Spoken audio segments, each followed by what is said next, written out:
Hello বন্ধুরা, কেমন আছো সবাই? চলে আসলাম আলমগীর ফাস্ট ফুডে।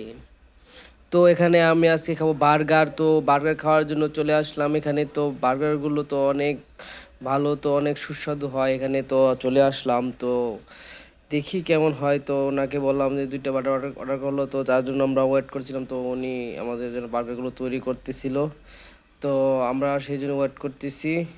তো বার্গারগুলো প্রস্তুত হোক, তারপর আমরা এগুলো খাবো। তো আমি তো ভয়েস ভালো দিতে পারি না, তারপরে দিচ্ছি হয় না। তারপরও এখানে তো মামাকে বললাম একটু তাড়াতাড়ি দেওয়ার জন্য, একটু তাড়া ছিল আমাদের। তো বার্গারগুলো একটু প্রস্তুত হচ্ছিল, সেই জন্য আর বার্গারগুলো কি গরম করা হচ্ছে। তো ওয়েট করতেছিলাম। হ্যাঁ, বার্গারগুলো, হ্যাঁ। তো বার্গার খাচ্ছিলাম, তো বার্গার অনেক অনেক মজা ছিল। তো প্রাইসটা একটু তো কম ছিল, দামে দামে কম ছিল, তারপর অনেক ভালো লাগছিল। তো মানে অনেক মজা লাগছিল।